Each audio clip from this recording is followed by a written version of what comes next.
Assalamu alaikum student mathematics 4024. Welcome to Maths Guru. I hope you all are fine. I am fine too. Alhamdulillah. It's assessment time. Grade 10 students इंशाल्लाह Monday को आपका पहला assessment है और वो भी maths का है। ठीक है, हमेशा इसी तरह होता है। मैथ्स का हमेशा पहला ही असेसमेंट होता है और मंडे को ही होता है। ठीक है, तो this is your first term, first assessment, मतलब this is your first impression.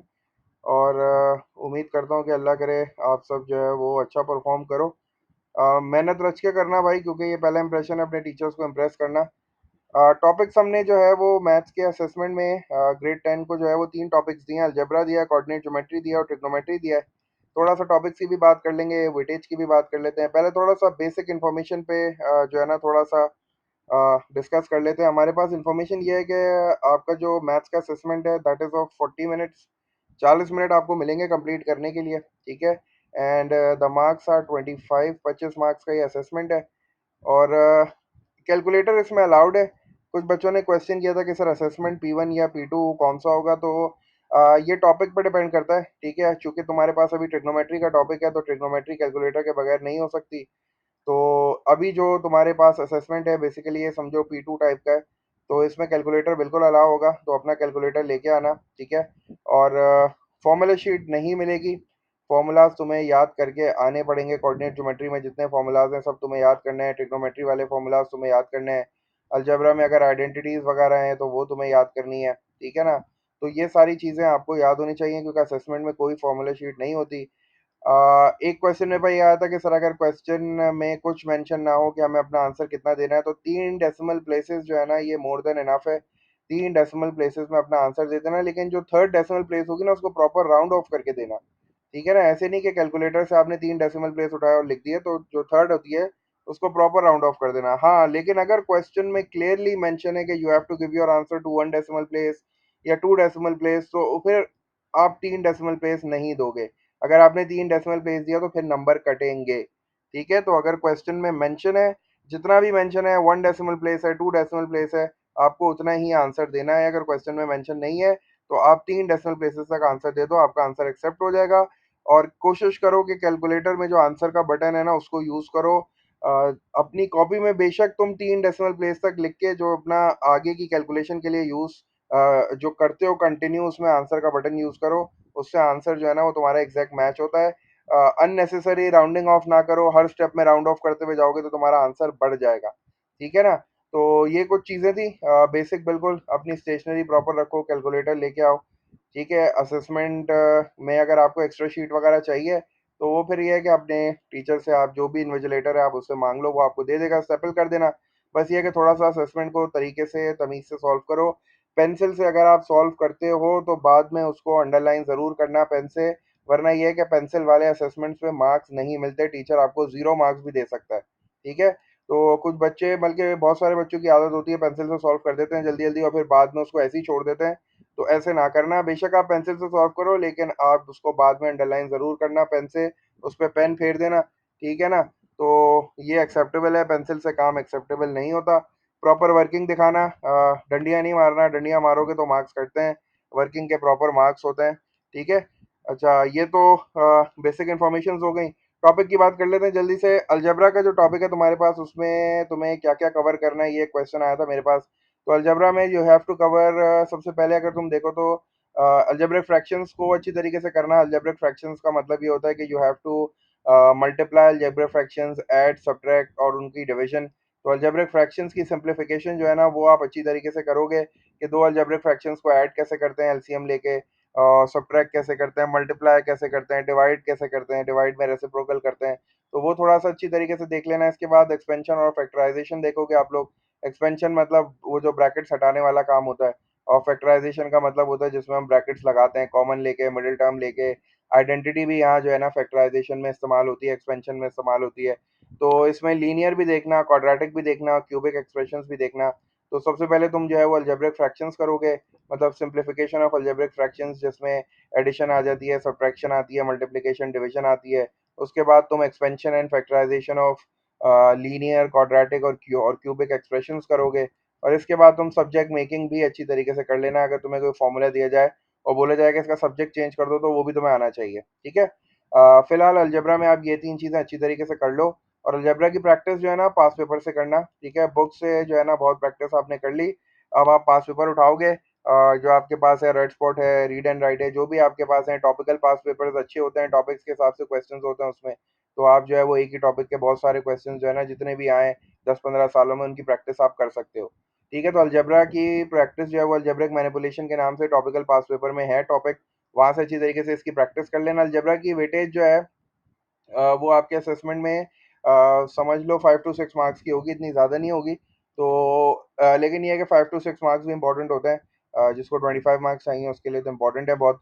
और दूसरा ये है कि अलजबरा आसान है, स्कोरिंग है, तो इसमें अगर गलती करोगे तो फिर बाद में कैसे नंबर उठाओगे। तो इसलिए अलजबरा की प्रैक्टिस लाजमी करना, पास पेपर से करना। और टॉपिक क्या क्या बता दिया मैंने अभी फिलहाल, मैंने तुम्हें ये बोला है कि तीन चीज़ें अच्छी तरीके से कर लेना। एक तो अलजेब्रिक फ्रैक्शंस की सिंप्लीफिकेशन कर लेना, और तुम जो है वो expansion and factorisation of quadratic cubic और लीनियर एक्सप्रेशंस कर लेना, और सब्जेक्ट मेकिंग कर लेना, ठीक है।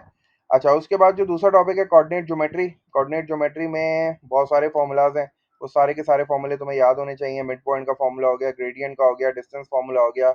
अगर लाइंस पैरेलल हैं तो उनकी ग्रेडियंट क्या होती है, अगर लाइंस परपेंडिकुलर हैं तो उनकी ग्रेडियंट क्या होती है, इक्वेशन ऑफ लाइन कैसे बनाते हैं हम, पॉइंट ऑफ इंटरसेक्शन कैसे निकालते हैं, अगर कोई लाइन वाई एक्सिस को कट कर रही है तो कोऑर्डिनेट्स कैसे निकालते हैं, अगर कोई लाइन एक्स एक्सिस को कट कर रही है तो कोऑर्डिनेट्स कैसे निकालते हैं। तो पैरेलल लाइन की इक्वेशन, परपेंडिकुलर लाइन की इक्वेशन, तो काफ़ी सारी चीज़ें हैं कोऑर्डिनेट ज्योमेट्री में जो तुम्हें कवर करनी है, सब कवर करनी है, छोड़ना कुछ भी नहीं है। तो क्योंकि कोऑर्डिनेट ज्योमेट्री तुम्हारे असेसमेंट में है। वैसे तो अगर आप मुझसे जो है वो केम्ब्रिज वाली वेटेज पूछोगे तो कोऑर्डिनेट ज्योमेट्री की कम ही होती है वेटेज, लेकिन चूंकि असेसमेंट है, असेसमेंट में आपके टॉपिक्स जो है वो लिमिटेड हैं, तो कोऑर्डिनेट ज्योमेट्री मेरे ख्याल से 5 to 10 मार्क्स का जो है ना वो आप एक्सपेक्ट कर सकते हो, ठीक है ना। तो ये 5 to 10 मार्क्स जो है ना ये काफ़ी होते हैं। तो इस वजह से तुम्हें कोऑर्डिनेट ज्योमेट्री में सारी चीज़ें करनी है, सारे फार्मूलाज तुम्हें अच्छी तरीके से याद करने हैं। मिड पॉइंट का फार्मूला तुम्हें आना चाहिए, डिस्टेंस जो लेंथ फार्मूला है वो तुम्हें आना चाहिए, ग्रेडियंट कैसे निकलती है by the formula method, by the equation method, वो तुम्हें आना चाहिए, सही है। इसके अलावा तुम्हें पैरेलल लाइंस की इक्वेशन, परपेंडिकुलर लाइंस की इक्वेशन, पॉइंट ऑफ इंटरसेक्शन निकालना, अगर कोई लाइन एक्स एक्सिस को कट कर रही है तो कोऑर्डिनेट्स निकालना, वाई एक्सिस को कट कर रही है तो कोऑर्डिनेट्स निकालना। ये सारी चीज़ें तुम जो है वो कोऑर्डिनेट ज्योमेट्री में अच्छी तरीके से कवर करोगे। फॉर्मूलाज याद करके आओगे, फॉर्मूले नहीं मिलेंगे, सही है। अच्छा, अगर फर्ज करो कोऑर्डिनेट ज्योमेट्री में एरिया ऑफ ट्राइंगल का formula, sorry area of triangle का क्वेश्चन आता है, वो आपको कहता है कि ये कुछ कोऑर्डिनेट्स हैं और ये जो है वो ट्राइंगल बना रहे हैं और आप एरिया ऑफ ट्राइंगल निकालो। तो हमेशा याद रखना इस तरह के क्वेश्चन के लिए ना आप रफ डायग्राम बनाते हो, ठीक है। रफ डायग्राम लाजमी बनाना। रफ डायग्राम का मतलब है कि आपने एक्स एक्सिस और वाई एक्सिस बनाया, मतलब कार्टेशियन प्लेन बनाया, और उसके बाद आपने वो पॉइंट्स लोकेट किए, ए पॉइंट कहाँ आ रहा है, बी कहाँ आ रहा है, सी कहाँ आ रहा है, उसके बाद ज्वाइन करके ट्राइंगल बनाओ। और फिर बॉक्सेस वाले मेथड से, मतलब बेस एक सेलेक्ट कर लो और एक हाइट सेलेक्ट कर लो और फिर बॉक्सेस काउंट करके area is equal to half into base into height वाले फॉर्मूले से एरिया ऑफ ट्राइंगल निकालो, ठीक है। कोऑर्डिनेट ज्योमेट्री में जब भी एरिया ऑफ ट्राइंगल का क्वेश्चन आता है ना, तो तुम्हें रफ डायग्राम जरूर बनानी है, ठीक है। रफ डायग्राम बनाते हो तो तुम्हें पता चल जाता है बेस क्या है, हाइट क्या है, और फिर नंबर ऑफ बॉक्सेस काउंट करके you can find out the area of the triangle. इसके बाद हमारे पास जो टॉपिक है that is the most important topic, और उसकी वेटेज भी ज़्यादा ही है, तो वो ट्रिग्नोमेट्री है। अच्छा, अब ट्रिग्नोमेट्री में जो है वो आपने एक चीज़ ग्रेड 9 में पढ़ी है, और अब बाकी चीज़ें आप ग्रेड 10 में पढ़ रहे हो। तो ग्रेड 9 वाली ट्रिग्नोमेट्री को हम लोग बेसिक ट्रिग्नोमेट्री कहते हैं। बेसिक ट्रिग्नोमेट्री में सबसे पहली चीज़ है पाइथागोरस थ्योरम, ठीक है। पाइथागोरस थ्योरम आपको अच्छी तरीके से आना चाहिए। पाइथागोरस थ्योरम से हाइपोटेन्यूज कैसे निकलती है, बेस कैसे निकलती है, और परपेंडिकुलर कैसे निकलती है। याद रखना जब भी हाइपोटेन्यूज निकाल रहे हैं तो परपेंडिकुलर और बेस का स्क्वायर ऐड होता है, ठीक है। इसके अलावा अगर बेस निकालनी है या परपेंडिकुलर निकालनी है तो फिर हाइपोटेन्यूज के स्क्वायर में से आप जो है वो माइनस करते हो, ठीक है। मतलब एक फॉर्मूले में प्लस है, दो में माइनस है, इस तरह। अच्छा, पाइथागोरस थ्योरम के बाद जो है हमारे पास सो का टू है, जिसको हम ट्रिग्नोमेट्रिक रेशियोज कहते हैं। अच्छा, अब एक क्वेश्चन आया था कि सर सो का टू नहीं हम यूज़ करते, हम some people have curly brown hair through proper brushing use करते हैं। तो दोनों तरीके बिल्कुल सही हैं, आपकी मर्जी, आप जो भी तरीका जो है वो यूज़ कर लो, दोनों से बिल्कुल आंसर सही आते हैं। कुछ बच्चे सो का टू से करते हैं, कुछ जो है वो सम पीपल हैव जो है curly brown hair through proper brushing से करते हैं, ठीक है। दोनों एक ही चीज़ें हैं, दोनों से आप कर सकते हो, कोई मसला नहीं है। इसके अलावा कैलकुलेटर, हाँ बिल्कुल, एंगल निकालने के लिए आपको साइन का इन्वर्स लेना पड़ता है, तो वो शिफ्ट दबा के जो है वो हम साइन कॉस और टेन प्रेस करते हैं, वो चीज़ आप अच्छी तरीके से देख लेना। अगेन वही वाली बात है, राउंडिंग ऑफ अननेसेसरी, जो राउंडिंग ऑफ है वो नहीं करना। तो पाइथागोरस थ्योरम हो गया, ट्रिग्नोमेट्रिक रेशियोज हो गए, इसके अलावा एलिवेशन डिप्रेशन वाला कॉन्सेप्ट हो गया, और एरिया ऑफ ट्राइंगल वाला जो फॉर्मूला है, हाफ ए बी साइन सी वाला, ये सारा का सारा जो है ना बेसिक ट्रिग्नोमेट्री में आता है। जब आप फर्दर ट्रिग्नोमेट्री की बात करते हो तो आपके पास जो है वो एक साइन रूल है, एक कोसाइन रूल है, और आपके पास बेरिंग है। बेरिंग तक का जो है ना वो आपके पास सिलेबस में जो है हमने डाला है। ठीक है, तो साइन रूल, कोसाइन रूल और बेरिंग, ये तीन चीजें जो है वो फर्दर ट्रिग्नोमेट्री की आ रही हैं। और पाइथागोरस थ्योरम हो गया, ट्रिग्नोमेट्रिक रेशियोज हो गए, एलिवेशन डिप्रेशन वाला कॉन्सेप्ट हो गया, और एरिया ऑफ ट्राइंगल हो गया, हाफ ए बी साइन सी वाला। ये चारों चीजें आपके पास बेसिक ट्रिग्नोमेट्री में आ गई। ठीक है। अच्छा, इसके अलावा हमने एक और चीज जो है वो देखी थी, जिसमें अक्यूट और ऑब्ट्यूस एंगल वाला रिलेशन देखा था। तो वो जो है वो इतना ज्यादा इंपॉर्टेंट नहीं है, लेकिन फिर भी उसकी तैयारी कर लेना। जिसमें हमने देखा था कि sine of acute is equal to sine of obtuse होता है। मतलब कोई भी अक्यूट एंगल उठा लो और कोई भी ऑब्ट्यूस एंगल उठा लो, उसका दोनों की साइन की वैल्यू निकालोगे तो वो इक्वल आएगी। सही है ना। जैसे sine 30 is equal to sine 150 था, 30 और 150 को ऐड करोगे तो आपके पास जो है वो 180 आता है। तो अगर आप 30 का साइन निकालोगे और 150 का साइन निकालोगे कैलकुलेटर से, तो दोनों के आंसर बिल्कुल सेम आएंगे। इसी तरह हमने कॉस में भी देखा था कि cos of acute is equal to negative times cos of obtuse. तो ये चीजें छोटी हैं, इनकी वेटेज इतनी नहीं होती है, एक एक दो दो मार्क्स की आती हैं।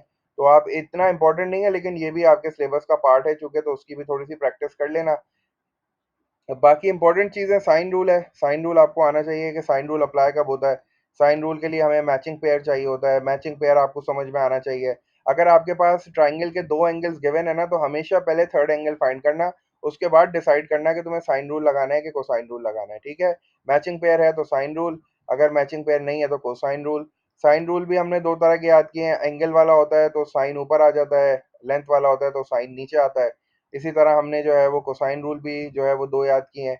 आप एक एक कोसाइन रूल को याद करके सब्जेक्ट बना सकते हो, उससे बिल्कुल आंसर सही आता है, कुछ गलत नहीं होता। लेकिन हमने दो दो याद किए हुए थे, हमने एक लेंथ का अलग याद किया हुआ था, एंगल का अलग याद किया हुआ था। तो उससे भी ये जो है ना वो काम हो सकता है। ठीक है। बाकी बेरिंग याद रखना, बेरिंग क्या होती है, हमेशा जो है वो फ्रॉम के बाद वाले लेटर पे नॉर्थ बनता है। हमेशा क्लॉकवाइज मूव करते हो। ठीक है। और थ्री डिजिट्स में जो है वो आप अपनी बेरिंग लिखते हो। बेरिंग ड्रॉ करनी भी आनी चाहिए आपको। फॉर एग्जांपल अगर मैं आपको बोलूं कि the bearing of A from B is 90 degrees, तो तुम्हें कैसे बनानी है बेरिंग ये तुम्हें पता होना चाहिए। स्केच बनाना तुम्हें आना चाहिए। ठीक है। और वो जो हमने ट्रिक क्लास में डिस्कस की थी, रिवर्स बेरिंग और नॉर्मल बेरिंग वाली, तो वो सारी चीजें अपने जहन में रखना। लेक्चर्स अच्छी तरीके से एक बार रिवाइज कर लेना। उसके बाद थोड़ा एक दो सवाल बुक से भी कर लेना, बाकी पास पेपर से कर लेना, वर्कशीट्स अच्छी तरह कर लेना। ठीक है ना। तो यही सारी चीजें हैं। ठीक है। जितनी प्रैक्टिस आप करोगे उतना कॉन्फिडेंट होगे, और जितना कॉन्फिडेंट होगे पेपर उतनी आसानी से सॉल्व करोगे। इधर उधर देखने की और शॉर्टकट्स जो हैं, चीट कोड्स वगैरह, इनकी कोई ज़रूरत नहीं है भाई। अपने आप पे भरोसा रखो। जितना आपको आता है, जितनी आपने तैयारी की है, उस हिसाब से ही आपके नंबर आएंगे। ऐसा नहीं हो सकता कि आपने एक घंटा पहले जो है वो तैयारी करना शुरू करी है, या जो है कुछ घंटे पहले आपने पढ़ के आ गए और आप एक्सपेक्ट कर रहे हो मेरे पूरे नंबर आ रहे हैं। तो थोड़ा सा जो है ना सेंसिबली काम करो। आपके पास पूरा वीकेंड है, 2 दिन है, आराम से अच्छी प्रैक्टिस हो जाएगी। उम्मीद है कि आपने पहले से स्टार्ट कर दी होगी। बाकी मैंने वर्कशीट्स वगैरह डाल दी हैं, बहुत सारी वीडियोस मैंने डाल दी हैं, मैं और भी डालूंगा इंशाल्लाह। और ये वीडियो भी मैं चैनल पर डाल दूंगा, तो इसको भी देख लेना। काफ़ी लंबी वीडियो हो गई है, बस जल्दी से रैप अप करते हैं। Wish you guys all the best इंशाल्लाह। अल्लाह ताला से दुआ है कि अल्लाह ताला आपका ये पहला असेसमेंट जो है वो बहुत अच्छा हो, बहुत अच्छे मार्क्स आए आपके, और इसी तरह जो है वो आपका पूरा साल अच्छा सा गुजरे, आमीन। बाकी कोई क्वेश्चन हो तो कमेंट कर देना, इंशाल्लाह मैं ज़रूर रिस्पॉन्ड करूंगा।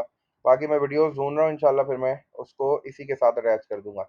Until then, take care. Allah Hafiz.